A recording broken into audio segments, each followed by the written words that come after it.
After a 17-year wait, we finally get Bad Boys for Life, the third part in the Bad Boys, well, now it's a trilogy, and it was a movie that I was a little bit wary about because you've seen a lot of movies that are either rebooted or getting long gestating sequels.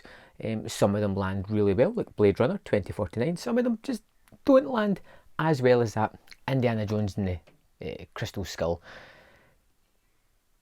But this one felt as if so much time had passed that I didn't really know if I wanted to go back into the world of Marcus and Mike and see them once again. But we get Will Smith and we get Martin Lawrence back once more in the familiar roles of this buddy cop duo. And the one thing that I do like is the kind of charisma between these two guys. And overall, the entire movie has that kind of nostalgic older person stuck within a fresher world that's not really for them, still trying to do things the way they used to do them and coming up against certain adversities along the way. It's a familiar kind of trope and something that we've seen done many times before. But, and I do feel strange actually saying this, one of my favourite things about the movie was Martin Lawrence, an actor who I've never really loved or enjoyed many times in many movies. But here, I feel like he has a good emotional arc to the story. He has great comedic beats, and there are certain times where it just falls flat or he doesn't look too great, but for some reason I found him to be the glue that kind of held this movie together.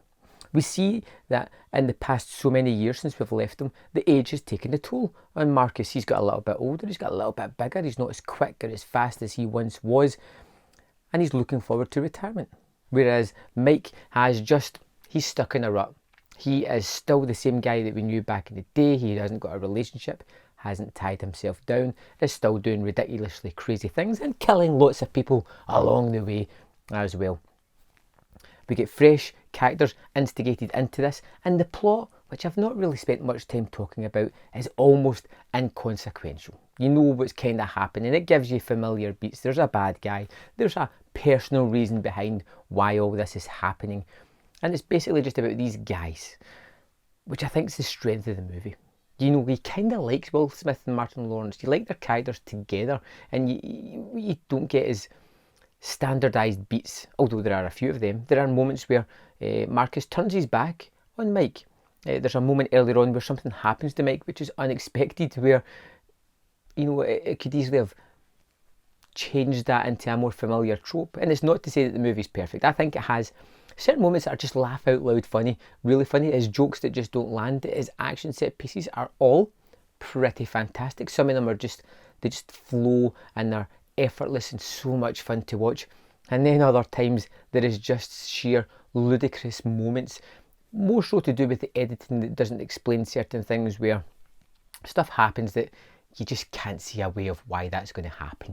You know, there's a moment near the end where they're in a big massive building and for reasons I won't get into, a helicopter crashes down in the middle, explodes, there's fire balls just bursting out of all the entrances and the windows, and then people who were just missed out on getting hit by that helicopter walk out of that building unscathed. It doesn't matter. It's a movie that's not about realistic moments. It's about giving you some good laughs, some good action, and some fun moments. And I think, bar a few occasions where it falls flat, Bad Boys for Life was a movie that I ultimately enjoyed. When I wasn't laughing with the movie, I found myself often laughing at it, but not in a detrimental effect. I found myself kind of enjoying that kind of throwback to 90s ludicrous action that doesn't quite make sense, but I roll with it anyway. Bad Boys for Life was a fun nostalgic trip along these characters. I can see them lining up more sequels, and I wouldn't be averse to go and checking them out. It's not as great as part one. I feel it's a bit better than part two, which is a movie that I admittedly haven't seen in the longest time. I may go back and check it out now though, because I do remember a really cool motorway chase. Anyway, have you seen Bad Boys for Life? What did you think of it? Let me know in that comment box below, and I will see you next time on Man vs. Film.